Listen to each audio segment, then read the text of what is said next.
Hello everyone, this is Sanjay Singh और आज आप मेरे साथ हैं सजवान क्लासेस में। हम आपके लिए लेकर आए हैं एक नया टॉपिक जिसका नाम है परमाणु का इलेक्ट्रॉनिक विन्यास, electronic configuration of atom. Atom का इलेक्ट्रॉनिक कॉन्फ़िगरेशन जानने के लिए आपको दो नियम की जरूरत है। पहला ऑफ-बोह नियम और दूसरा हून का नियम। और ये दोनों नियम जब आपस में मिलते हैं तो आपको एक और नई जानकारी मिलती है कि किसी परमाणु के पास कितने इलेक्ट्रॉन हैं, कितने इलेक्ट्रॉन वो रखता है अयुग्मित, और कितने बॉन्ड बनाने में वो इलेक्ट्रॉन भाग ले सकते हैं। ठीक है, तो चलिए फटाफट से इस पहले और छोटे वीडियो पे बात करते हैं जहां हम बात करने वाले हैं परमाणु का इलेक्ट्रॉनिक विन्यास। सबसे पहले आइए हम बात कर लेते हैं आपके अफबाउ के नियम के बारे में। अफबाउ का नियम क्या कहता है?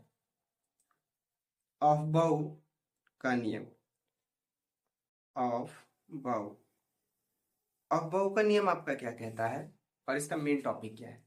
ये कहता है कि जो इलेक्ट्रॉन्स होते हैं किसी भी परमाणु के कक्षक में, जो इलेक्ट्रॉन परमाणु के कक्षक में कक्षक आपका होता है ऑर्बिटल,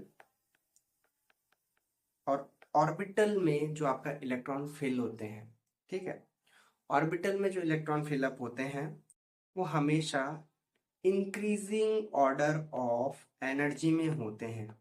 ऊर्जा के बढ़ते क्रम में जो इंक्रीजिंग ऑर्डर ऑफ एनर्जी होता है, आप सिंपल सी बात बोल सकते हैं कि आप इलेक्ट्रॉनों को जब भी एक परमाणु के कक्षकों में वितरित करेंगे, किसी के पास कितने इलेक्ट्रॉन हैं, तो उसके इंक्रीजिंग ऑर्डर में बढ़ते हुए क्रम में भरे जाएंगे, इंक्रीजिंग ऑर्डर ऑफ एनर्जी।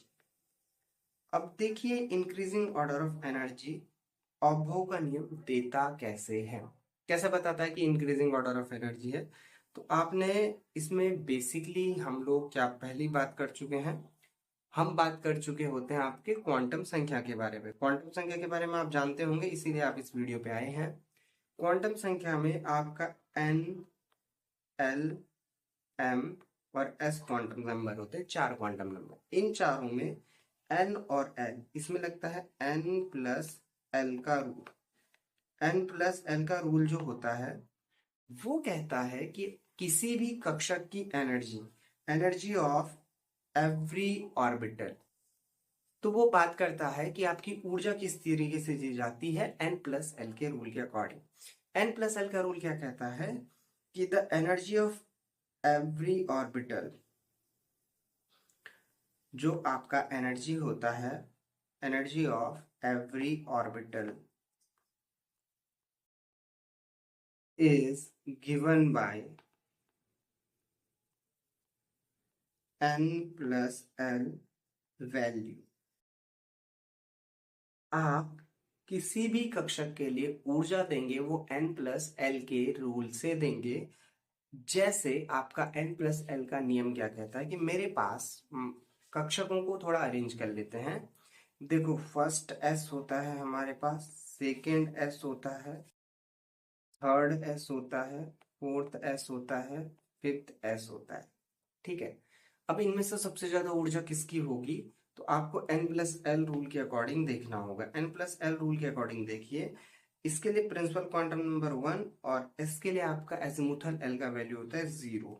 यहाँ वैल्यू आ गई आपकी 1, यहाँ वैल्यू 2 प्लस 0 वैल्यू 2, यहाँ 3 प्लस 0 वैल्यू 3, यहाँ 4 प्लस 0 वैल्यू 4, और यहाँ 5 प्लस 0 वैल्यू 5।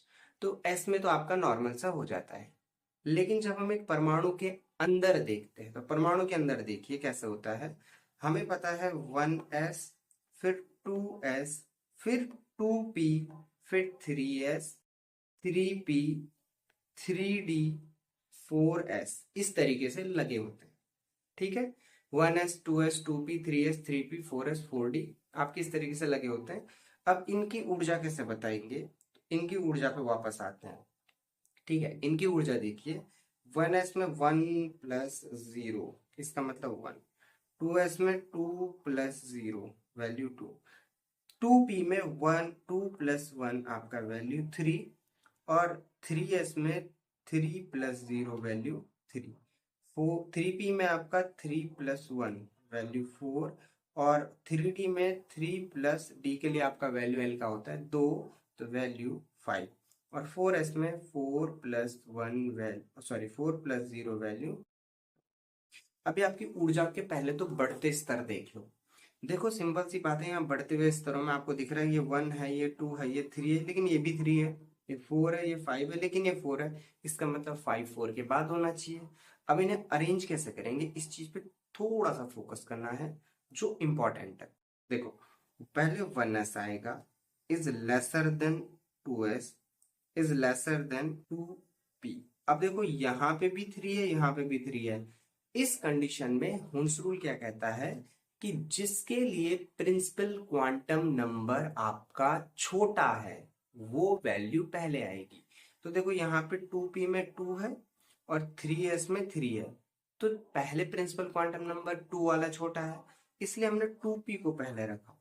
ठीक है, इज लेसर देन, अब यहाँ पे 3s आ गया। अब 3s के पास 3p और 4s दोनों की वैल्यू सेम है, सेम रूल लगेगा। 4s का प्रिंसिपल क्वांटम नंबर बड़ा है, 3p का आपका छोटा है, तो इज लेसर देन 3p। लेकिन यहाँ देखो 3d के लिए वैल्यू कितनी है 5, और 4s के लिए वैल्यू कितनी है आपकी 4, तो पहले 4s आएगा, is lesser than 4s, is lesser than 3d। Mostly class 10 तक आपको यहीं तक याद करना होता है, ठीक है, कि ये यहां तक 3D में कैसे भरा जाएगा, क्योंकि इलेक्ट्रॉनिक कन्फिग्रेशन परमाणु क्रमांक 1 से लेके 30 तक ऐसे भरा होता है। ठीक है, तो सबसे पहले इलेक्ट्रॉनिक कन्फिग्रेशन लेते हैं किसी भी एक परमाणु का। जैसे मैं यहाँ पे बात करने वाला हूँ आपका परमाणु क्रमांक 12 पे ले लेते हैं मैग्नीशियम। ठीक है, तो Mg पे बात आते हैं, मैग्नीशियम परमाणु क्रमांक 12, इलेक्ट्रॉनों की संख्या 12। अब देखो नंबर 1 आएगा इसका first s, second s, second p, third s। ठीक है, अब देखो मेरे पास कितने हैं इसके 12 इलेक्ट्रॉन। 12 इलेक्ट्रॉनों को कैसे भरूंगा उस पर ध्यान दो। इसके अंदर 12 है तो s के पास 2 आ सकते हैं, इस s के पास भी 2 आ सकते हैं। अब 2 और 2 4, p के पास 6 आ सकते हैं, तो यहाँ पे 6, 2 2 4 6 10, 10 हो गए, 12 है, 2 बज गए, तो 3s2।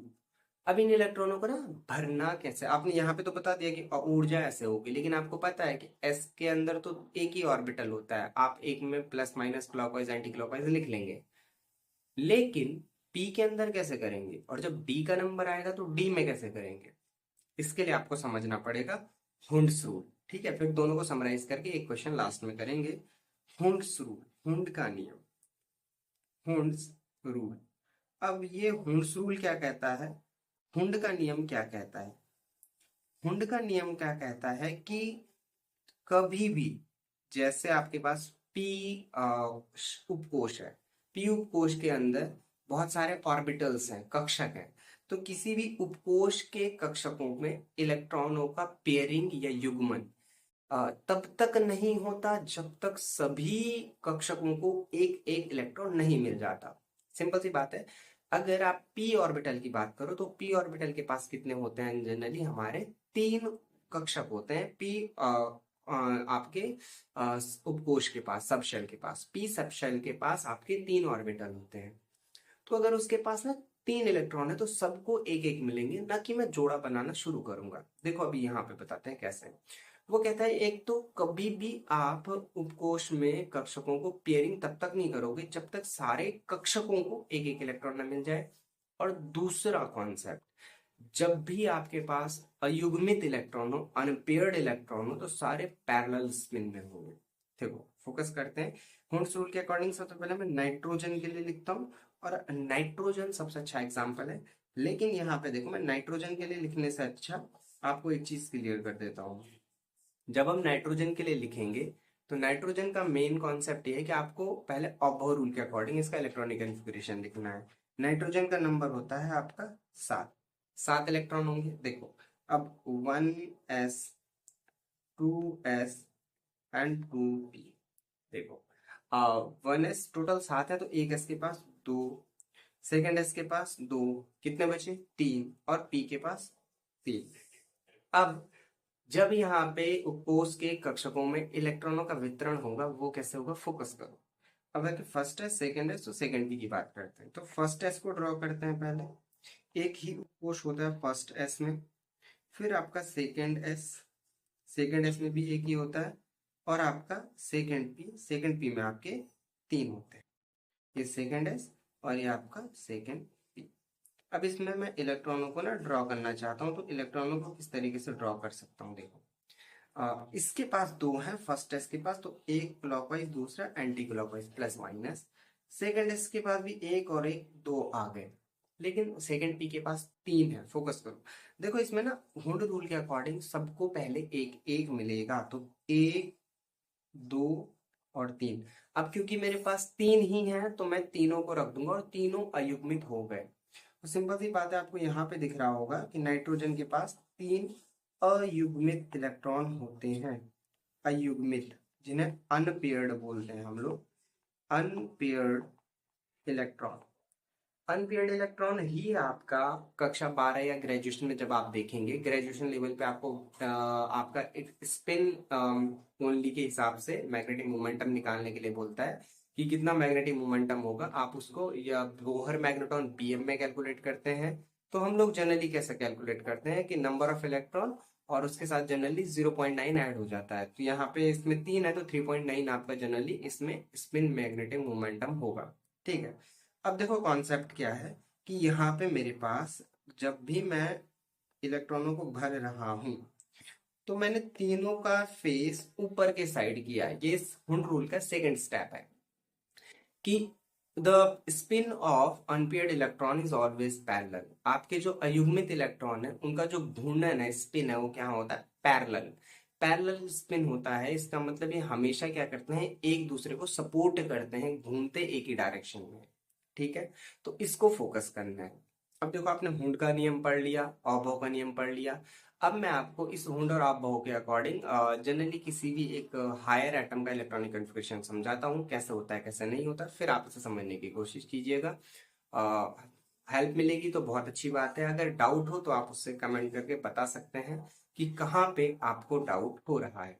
ठीक है, अब मैं आपको एक क्वेश्चन दिखाता हूँ। जनरली इलेक्ट्रॉनिक कन्फिग्रेशन हम बात करते हैं, परमाणु क्रमांक आपका कोबाल्ट, आयरन के बाद कोबाल्ट आता है, आयरन 26 है, कोबाल्ट 27 है। तो देखो कोबाल्ट CO हमारा जो होता है, इसका 27 इलेक्ट्रॉनिक नंबर है, एटॉमिक नंबर है। अब इस 7 को 27 को हम डिस्ट्रीब्यूट कैसे करेंगे, देखो तो 1s 2s 2p 3s 3p। अब मैंने ऊपर आपको बोला था कि 4d 3d से पहले 4s आता है, फिर आता है 3d। ठीक है, ये तो इलेक्ट्रॉन का ऑर्डर रख दिया। मैंने इतने सारे क्यों लिखे, क्योंकि मेरे को पता है इसके अंदर बहुत सारे इलेक्ट्रॉन है, तो मैं ज्यादा ऑर्बिटल को लिखूंगा। अब यहाँ पे हमारे हमने बांटने हैं 27 इलेक्ट्रॉन, तो दो इसको दे दो, दो दूसरे को दे दो, 6 यहाँ पे आएंगे, दो यहाँ पे आएंगे और 6 यहाँ पे आएंगे। ये तो आपको नॉर्मल दिख रहा है, पी के पास 6, एस के पास 2, तो यहाँ पे 2 2 4 6 10, 2 12 और 6 16, सॉरी 18। 18 आपके इलेक्ट्रॉन हो गए। 18 के बाद बचते हैं 7। अब यहाँ पे एस के पास जाएंगे 2, तो 7 और आपके बचे 2, कितना हो गया, 5 बचे। ठीक है, सॉरी आपके पास 18 हो गए थे, 9 बचे थे, 9 में 2 यहाँ पे रख दिए, तो आपके कितने बचे, 7। 7 इलेक्ट्रॉन बचे, तो वो आखिरी में जाएंगे डी में, D7, 3D7 इलेक्ट्रॉनिक कन्फिग्रेशन। आपको ये याद रखना है, ठीक है, ये आपका याद रखने का बेसिक तरीका है। अब इसमें इलेक्ट्रॉन विन्यास कैसे होगा, देखो यहाँ तक तो मैं आपको रफली दिखा देता हूँ कि हम पहले से बना चुके हैं। तो ये फर्स्ट एस के आपके ऑर्बिटल होगा, ये सेकेंड एस का ऑर्बिटल होगा, ये आपका सेकेंड पी का ऑर्बिटल होगा, ये आपका थर्ड एस होगा, ये आपका थर्ड पी होगा, ये आपका 4s होगा, और ये मैं आपको बना देता हूँ थर्ड डी, क्योंकि डी में थोड़े ज्यादा है और डी को हमने थोड़ा ठीक से भी पढ़ना है। तो देखो यहाँ फर्स्ट एस में दोनों पेयर होंगे, सेकेंड एस में 2 है तो दोनों पेयर होंगे, और यहाँ आपका पी सॉरी सेकेंड पी में भी आपका इस तरीके से पेयरिंग हो जाएगी, क्योंकि 6 इलेक्ट्रॉन पहले से मौजूद है। थर्ड एस में भी आपकी पेयरिंग है। आपका थर्ड पी में भी आपकी पेयरिंग है। अब यहाँ पे फोर्थ एस में भी पेयरिंग है, लेकिन हमारा मेन कॉन्सेप्ट है डी। डी के इलेक्ट्रॉनों पे फोकस करना शुरू करो। 7 इलेक्ट्रॉन है। हुंड नियम के अनुसार सबको पहले एक एक दो, देखो एक एक एक एक एक, 5 डिस्ट्रीब्यूट कर दिए, कितने बचे? 2। पहले से पेयरिंग करना शुरू कर लो, पहले वाले को दो, 1 और 2। अब आपका देखो 5 में से 2 पेयर हो गए, बचे कितने? 3, सॉरी 3। 3 बचे, तो अब आपका क्या हो जाएगा जब आप यहाँ पे देखोगे, अनपेयर्ड इलेक्ट्रॉन हो गए ये 3 और ये हो गए पेयर्ड। तो इलेक्ट्रॉनिक विन्यास आप इस तरीके से लिखेंगे, किसी का भी इलेक्ट्रॉनिक विन्यास इसी तरीके से आपको मिलेगा। ठीक है, होप सो आपको इतना समझ में आया होगा। अब लास्ट में एक शॉर्ट ट्रिक समझाता हूँ। देखो कभी भी आपको परमाणु क्रमांक 21 से लेके 30 तक का इलेक्ट्रॉनिक विन्यास लिखना है तो उसके लिए एक शॉर्ट ट्रिक है।